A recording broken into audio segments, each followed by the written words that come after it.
The streets of Baghdad and beyond are familiar territory for Australian Brigadier Roger Noble. It's his third tour in Iraq.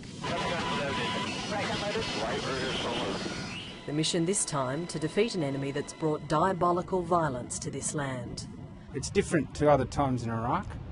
There's a lot of conventional direct ground combat with high casualties and high risk. We're heading to a base south of Baghdad where they're prepping to drive IS out of Mosul. As Coalition Deputy Commander in Iraq, Brigadier Noble helps oversee the efforts of 19 partner nations.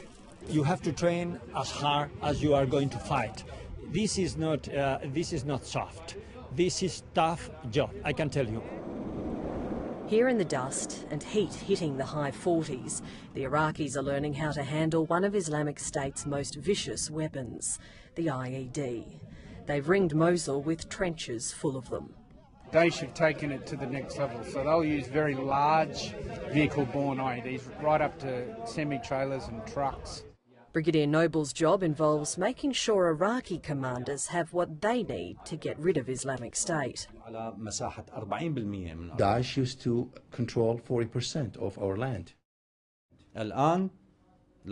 Today is not controlling less than 10%, and it's going down. The enemy is losing and they know it. So I'm confident it's going to occur. But the challenge is the enemy has strength in Mosul, and the closer the Iraqi security forces get, the harder it'll be. The US Major General in charge of the campaign cautions that retaking Mosul doesn't spell the end of IS. I expect they'll go back into the desert and try to protect and preserve their forces until they think that, the conditions are set for them to come back in. The Iraqis have to continue to maintain pressure until they're completely defeated. Many expect IS to morph into an insurgency group if they lose Mosul. The Iraqis will have to counter that threat next.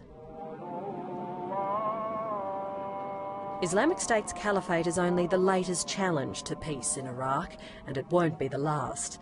Those who've fought other battles in this country know that only too well.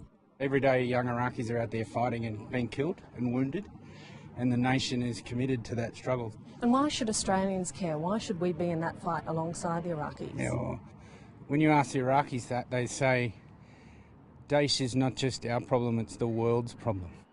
For this Australian, returning to Iraq for yet another fight, the terrain and the enemy continues to shift, but his resolve hasn't. Military strategists expect IS to defend Mosul with ferocity, but they also confidently predict that IS will be gone from this country within 6 to 12 months. If that's the case, then Australian involvement at the highest levels of warfare planning will have been a part of its defeat.